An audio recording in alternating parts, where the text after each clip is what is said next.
এই মুহূর্তে পাটুরিয়া দৌলতদিয়ায় দ্বিতীয় পদ্মা সেতু নির্মাণের দরকার নেই বলে জানিয়েছেন প্রধানমন্ত্রী শেখ হাসিনা। গণভবনে সড়ক ও জনপথ অধিদপ্তরের কার্যক্রমের রূপরেখা সংক্রান্ত উপস্থাপনা অবলোকন করে উন্নয়ন প্রকল্প গ্রহণের আগে অর্থনৈতিক সম্ভাবনা বিবেচনার তাগিদ দেন তিনি।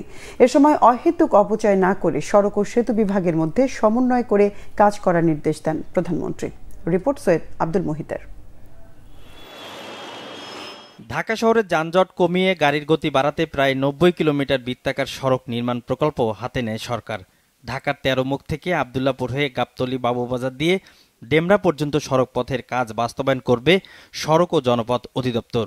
গণভবনে প্রকল্প সংক্রান্ত কার্যক্রম উপস্থাপন করা হলে প্রয়োজনীয় দিক নির্দেশনা দেন প্রধানমন্ত্রী শেখ হাসিনা।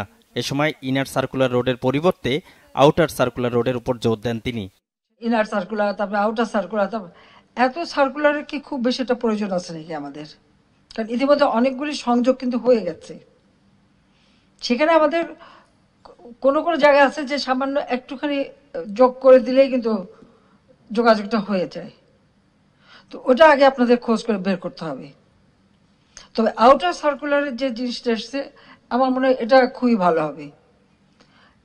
কারণ হচ্ছে যে এটা মানে অনেকগুলি আমাদের যে আশেপাশের জেলাও কিন্তু সংযুক্ত হয়ে যাচ্ছে।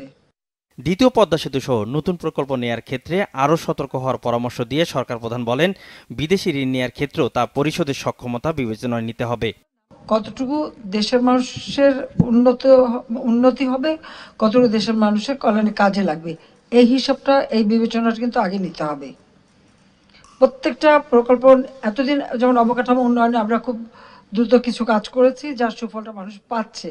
আদৌ আমরা দ্বিতীয় পদ্মা সেতুটা এখনই করবো কিনা, ঠিক আমার মনে হয় এই মুহূর্তে খুব একটা প্রয়োজন আছে বলে আমি মনে করি না। তবে এটা এখন অত বলাও না, ওটা ধীরে চলা।